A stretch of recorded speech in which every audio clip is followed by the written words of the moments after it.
oscilam em torno de um conceito de um mundo não linear, incompreensível. Ou seja, não é mais apenas, vejam a diferença entre um mundo complexo para um mundo incompreensível. Não há ninguém que domine todas as variáveis. O mundo é marcado pela ambiguidade, pela fragilidade. Por que a fragilidade contida na letra B? Porque um vírus, invisível ao olho nu, um vírus em plena era da tecnologia e de medicina avançadíssima, simplesmente faz o mundo fechar. E não o terceiro mundo, e não a origem do vírus asiático, mas o mundo fechar. Todos os países tiveram formas de limitação de circulação, tiveram suas interferências econômicas e políticas. O mundo é frágil. O mundo tem uma marca de ambiguidade não linear, mas o mundo é incompreensível.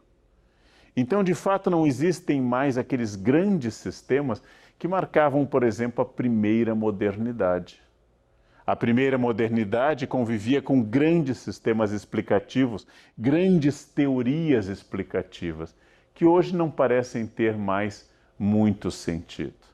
Aquela ideia de um professor que pegava suas anotações de faculdade e orientava toda a sua vida na graduação ou no ensino médio, dando aquele conteúdo, o mesmo conteúdo que ele aprendeu, não tem mais sentido. Houve uma aceleração da tecnologia. Nós estamos produzindo tecnologia desde a pré-história.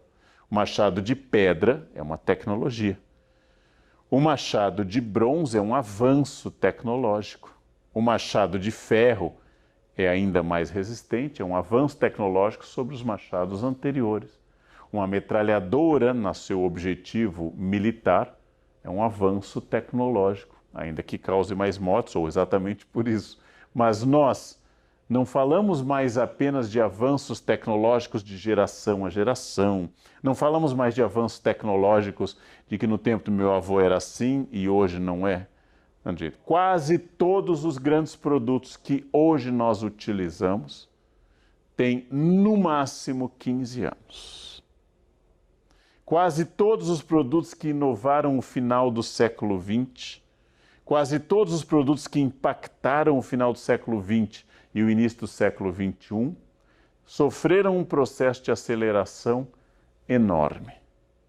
Tudo aquilo que eu precisava comprar antes estão reunidos num dos marcos que faz a aceleração de VUCA para BANI, num dos marcos importantíssimos, e esse marco se chama telefones celulares inteligentes, smartphones, que promove, em primeiro lugar, a reunião de muitas máquinas em uma só.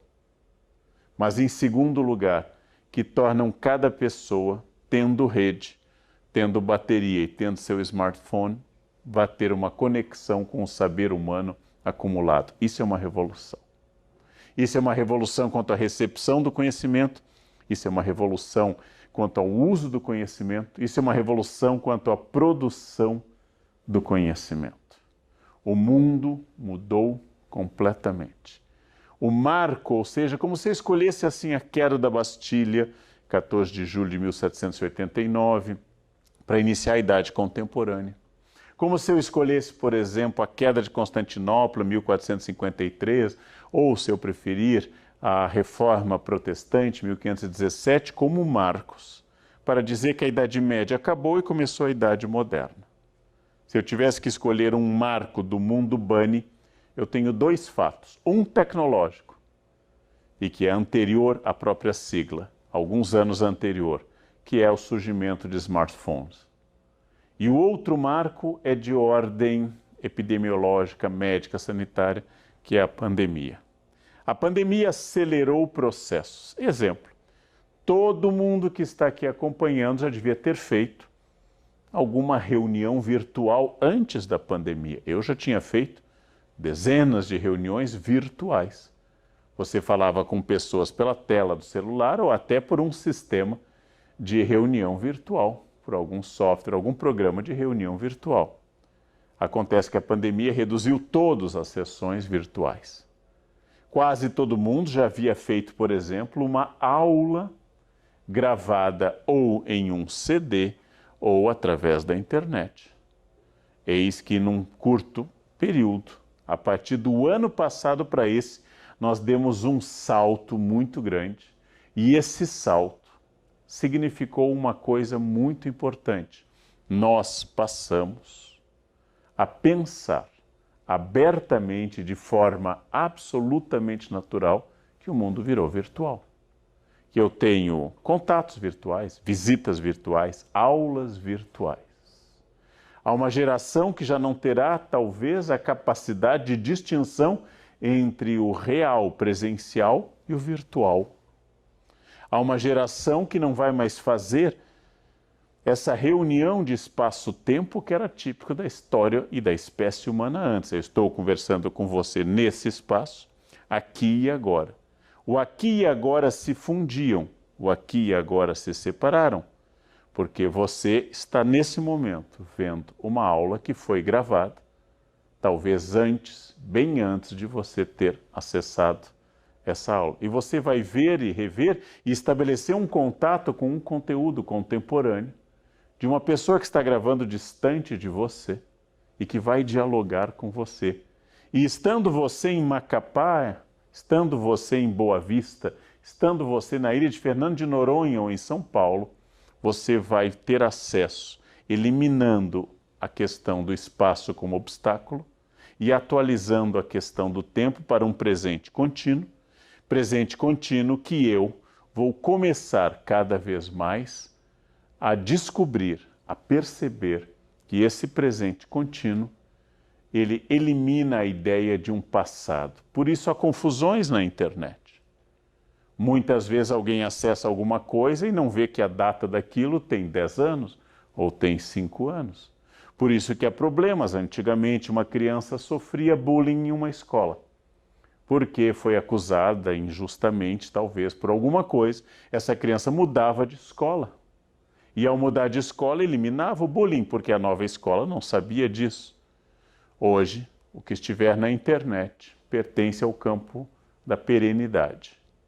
O que estiver na internet é perene, é permanente. E é muito curioso, porque a internet é o campo do efêmero. A internet é o campo da passagem.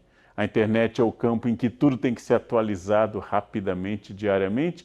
Mas quando as pessoas vão aos seus sites de busca, percebem que aquele político que acaba de dizer que é contra a corrupção foi acusado de corrupção há 10 anos. Percebem que aquele paladino da moral que está dizendo lá que é a favor da família, há 5 anos foi acusado de um problema moral grave. Percebe que aquela atriz que disse que jamais trabalharia em tal emissora se viu obrigado a trabalhar na emissora após terminar o contrato com a outra. Percebem-se as contradições. O ser humano sempre foi contraditório. Eu, você, somos contraditórios por sermos humanos. Mas agora, pela internet, você faz uma checagem dessas contradições. Você faz uma atualização do currículo de cada um. Todos nos tornamos escravos de uma internet que registra tudo o que eu quero e o que eu não quero. Quantas celebridades foram derrubadas do seu posto de humildes ou dóceis diante da cena de um maltrato de um funcionário ou de um servidor? Quantas pessoas foram surpreendidas em atitudes ilícitas e quantas também utilizaram a internet para construir cenas recortadas, porque a internet é recorte, internet é seleção de um momento, para apresentar uma face viável, inclusive no seu marketing pessoal, no seu caráter comercial. Bem, eu vou começar a mostrar que não apenas o mundo se acelerou no processo VUCA-BANI, mas eu vou demonstrar também que nós mudamos um paradigma. Não me interessa mais como centro do conhecimento a memória. Não me interessa mais saber de cor, do latim cor, cordis, coração, ou seja, saber de coração, saber de cor, que antigamente se considerava o coração a sede da memória. A inteligência não é mais, quem sabe, a tabuada de cor, a definição, por exemplo, de plantas monocotiledôneas, ou onde se localiza, por exemplo, Vladivostok. A inteligência não está mais na quantidade de informações, já que tendo um celular na mão conectado, tudo isso pode ser imediatamente acessado, verificado e com uma enorme quantidade de informações. Então a memória está perdendo lugar, a memória está perdendo o protagonismo que ela tinha outrora, e nós estamos cada vez mais pensando em mecanismos de elaboração autônoma de conteúdo, de senso crítico. Mudou o paradigma para criação, mudou o paradigma para autonomia e criatividade. Mudou o paradigma de mercado para uma questão, um produto, que talvez a gente não tenha muita consciência direta. O principal produto hoje é a sua capacidade de capilarização do seu site, do seu blog, da sua página de rede social.